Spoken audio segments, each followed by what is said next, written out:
Ob sportbegeistert oder einfach den Alltag ohne Schmerzen zu bewältigen, in diesem Video zeige ich dir, welche Übungen du dafür brauchst, um deine Beschwerden loszuwerden. Und zum Schluss zeige ich dir eine typische Übung, die Patienten machen, aber die häufig dazu führen, dass die Beschwerden sie noch verschlechtern. Eine häufige Ursache für Schmerzen, vor allem an dem hinteren Bereich der Ferse, in dem Bereich, ist eine Ansatztendinopathie von der Achillessehne. Das heißt, genau an dem Übergang, wo die Achillessehne, die Wadenmuskulatursehne, an der Ferse ansetzt, da entsteht eine Überreizung von dieser Sehne und können sogar kleine Rissen entstehen.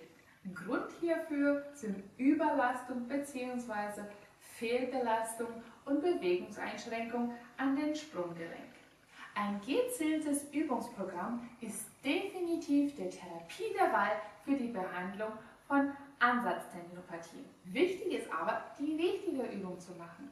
Weil je nachdem, wenn du die falsche Übungen durchführst, kann es sogar dazu führen, dass deine Beschwerden sich verschlimmern bzw. der Heilungsprozess deutlich länger wird. Als erstes ist es extrem wichtig, dass du die Kraft von der Wadenmuskulatur erhöhst. Und das kriegst du am besten hin mit einer exzentrischen Übung.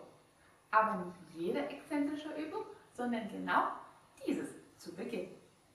Alles, was du für die Übung jetzt brauchst, ist einfach eine Fläche, wo du dich festhalten kannst. Du solltest die Übung beginnen mit der Seite, wo du keine Beschwerden hast. In dem Fall sind meine Beschwerden jetzt auf die rechte Seite. Das heißt, ich werde jetzt das rechte Bein anbeugen und mit dem linken Bein gehe ich jetzt auf den Vorfuß. In dem Moment, wo ich jetzt oben bin, gehe ich mit dem anderen Bein wieder auf den Boden, positioniere den Vorfuß auf den Boden, erhebe jetzt das gesunde Bein und gehe jetzt mit der betroffenen Seite langsam wieder runter. Achte darauf, dass es die ganze Zeit das Knie, wenn du runterkommst, komplett durchstreckst. Noch einmal zur Wiederholung, verletztes Bein anheben, auf den Vorfuß hochgehen, auf der gesunderen Seite, dann Vorfuß auf die betroffene Seite auf den Boden, gesunde Bein hochheben und dann betroffene Seite wieder runter. Diese Übung solltest du mindestens 15 Wiederholungen durchführen und für 3 Serien. Zwischen jeder Serie sollte dann mindestens auch 1 Minute Pause sein.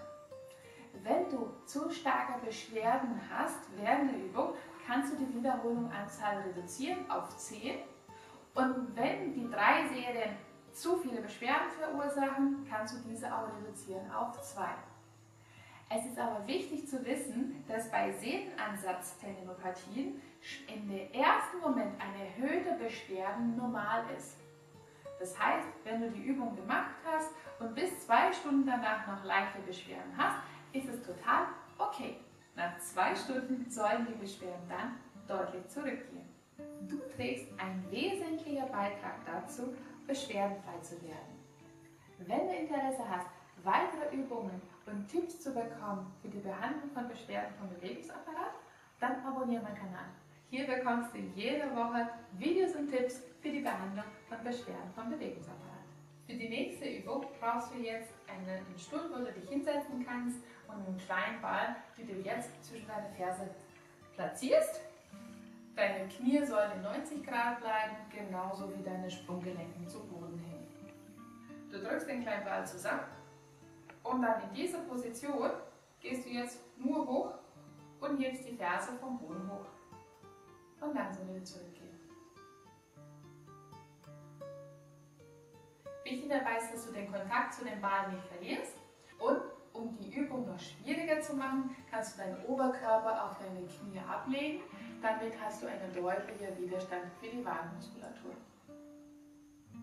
Auch diese Übung solltest du jetzt für mindestens 15 Wiederholungen durchführen, am besten 3 Serien lang.